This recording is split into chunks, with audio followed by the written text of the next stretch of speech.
Hello guys, இதுதான் எங்களோட strawberry செடி. இந்த செடி வந்து என்னென்னா ஒரு 20 பழங்கள் கிட்ட எங்களுக்கு கிடச்சிச்சு.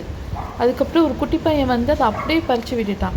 இப்போ தான் வந்து அதை திருப்பி தழைஞ்சு இங்கெல்லாம் வந்து குட்டி குட்டியாக அந்த பூவெல்லாம் விட்டுருக்கு. இந்த பூலேருந்து தான் நம்மளுக்கு கிடைக்கும் ஸ்ட்ராபெர்ரி. ஒரு 4 பூ விட்டுருக்கு. இது வந்து மாதுளை செடிங்க. இது வந்து நிறைய பூ விடுது, ஆனால் காயே வரமாட்டேன்து. அவ்வளோ பூ விட்டுச்சு. இது சப்போட்டா. இவங்க இப்போ தான் கொஞ்சம் கொஞ்சமாக தலைக்க ஆரம்பிச்சிருக்காங்க. நியர்லி 2 months ஆச்சு இந்த செடியை நான் வந்து வாங்கி வச்சு. இது கொய்யாப்பழங்க. என்னை ரொம்ப டிஸப்பாயிண்ட் பண்ணுற செடி. நானும் என்னென்னவோ பண்ணி பார்த்துட்டேன். இப்போ என்னென்னா இதுக்கு பார்த்திங்களா ஒரு டிசீஸ் வந்துருக்கு. இதுக்கு ஃபுல்லாக வந்து ஒரு மாதிரி பிளாக்காக பழத்துலலாம் வருது. இது இன்றைக்கி தான் அதை திருப்பி பார்த்தா ஷாக் ஆகிட்டேன். ஃபுல்லாக எறும்பு. அப்புறம் இதை அப்படியே பிடுங்கி கீழே டிஸ்போஸ் பண்ணிட்டேங்க. ரொம்ப கவலையாயிடுச்சு. நிறைய பூ விடுங்க, ஆனால் வரவே வராதுங்க. என்ன பண்ணுறதுனே தெரில. Thank you all.